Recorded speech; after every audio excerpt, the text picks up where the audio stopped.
Så ja, det var jo en sultkatastrofe. Jeg og BBC slo alarm.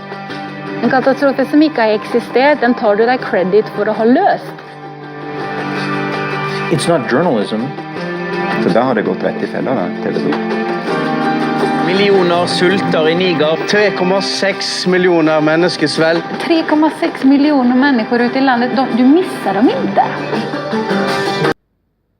But what if this wasn't a famine?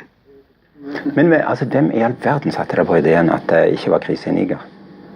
Because who could doubt it when the UN, the BBC and the big relief organizations reported a famine in Niger and that millions needed immediate relief? I det stille sulter et helt folk.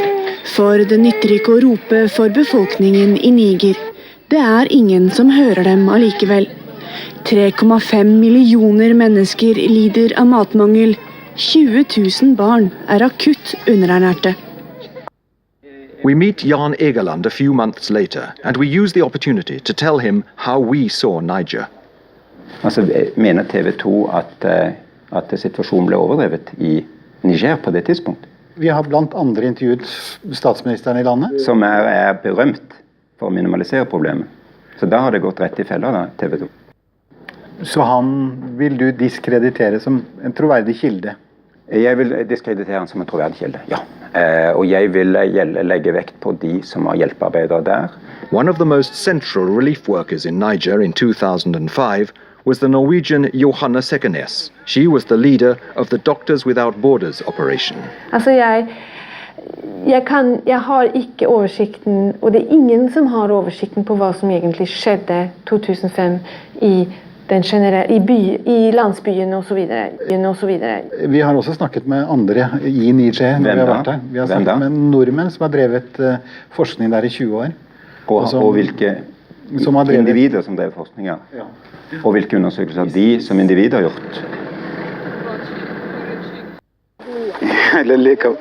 Maurice asks her about the difficult year 2005, if she has heard about anyone dying of hunger.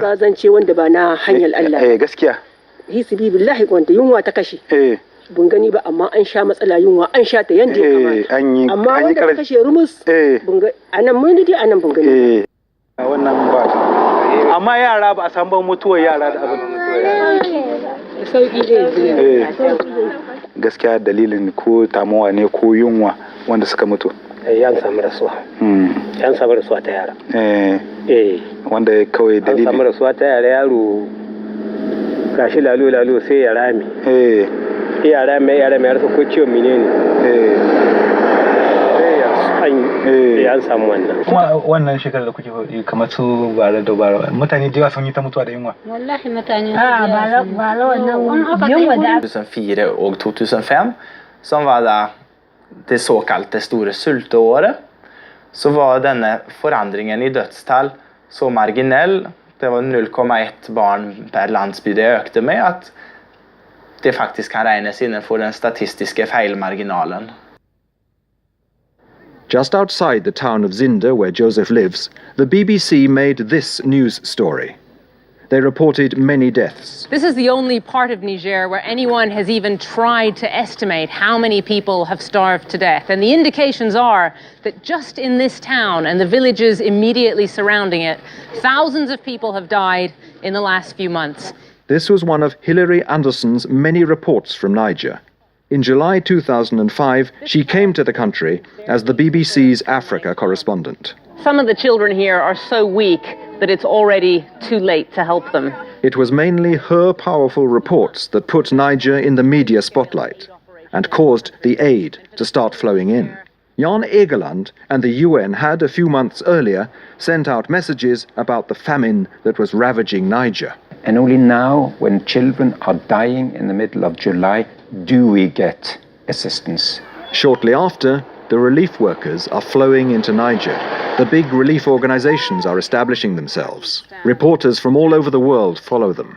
A great amount of food is brought to the country. In July and August 2005, the famine is one of the biggest international news stories. The media claim that the crops from the preceding year were lost due to drought and massive swarms of locusts. Store gresshoppesvermer og tørke herjet I fjor. Nå det ikke mer mat igjen. Den neste måneden blir avgjørende. July the 22nd. Jan Egeland states during a press conference in Geneva that there is a full-blown catastrophe in Niger. Det tragiske at vi kom for sent I gang. Mange av barna nå så utmagrede at de vil dø. Men Norge, som alle andre land, var for sene I Niger. Så enkelt det bare. Ingen land reagerte tidsnok. Var det en sultkatastrofe I 2005 I Niger? Ja, du kan definere sultkatastrofe på mange måter, men ja, så mange, du nesten spør Leger uten grenser, hvorfor de så på dette som den mest krevende av deres operasjoner I 2005. De satset mer I Niger enn de satset I Darfur, så ja, det var jo en sultkatastrofe. The Norwegian Johanna Sekenes was in charge of Doctors Without Borders in Niger. She doesn't agree with Jan Egeland. Det var ikke en generalisert underernæringskrise, eller en sultekrise, eller famine, som man sier på engelsk. Fordi at voksne, ungdommer, hadde det nok så greit. Jan Egeland kjemper for millioner av døyende I Niger. Nå våkner endelig været. But it took TV pictures to put Niger on the agenda. Well, I think it is the sad truth that one of the things that brings crises like this to people's attention is indeed the fact that we see those pictures on our television screens. According to the media, the famine was caused by drought and a massive invasion of locusts. It was a plague of locusts across the region, followed by bad drought, which tipped Niger into the present crisis. Ja, det der bare tullball I alle fall. De gresshoppene kom aldri til oss. Det bare tullball. Og det var ingen tørke.